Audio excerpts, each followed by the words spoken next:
Something that I have realized today habang binabasa ko 'tong libro na 'to, etong The Magic of Manifesting Money, and then nasa chapter 5 or 6 na ako, chapter 5, yes. And then meron kasing questions dito na, "What's make me happy?"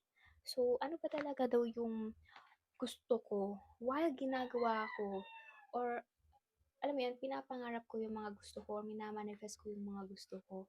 Ano nga ba talaga yung nagpapasaya sa akin habang mina-manifest ko nga yung mga gusto ko?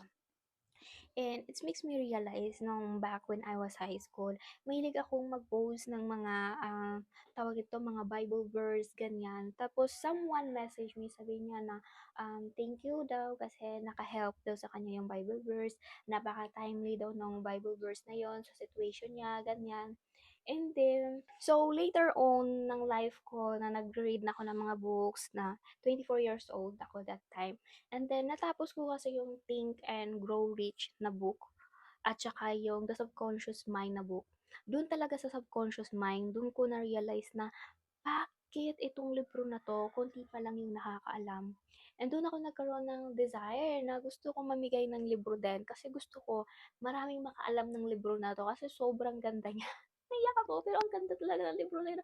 Dun ko na-realize kung bakit tayo stagnant, mga ganyang bagay, bakit tayo feeling stressed kasi marami pa tayong mga hindi natin alam.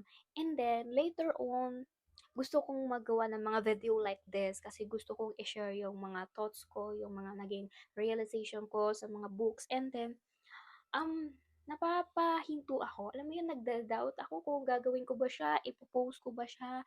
Kasi feeling ko, i-judge ako ng mga tao if ipo-post ko siya. Kaya hindi ko siya nagagawa, pero right now ginagawa ko na siya.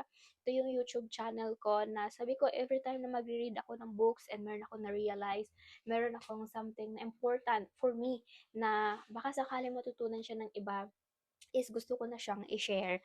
Kahit na walang manood, okay lang, basta gagawa na ako ng video this time na makakapagpa-share ako ng something sa ibang tao. Kasi feeling ko yun yung magpapasaya sa akin, eh, hindi yung mag-grind lang ako ng mag-grind, ganyan, at isipin ng isipin yung pagkita ng pera, kasi hindi pala dapat gano'n.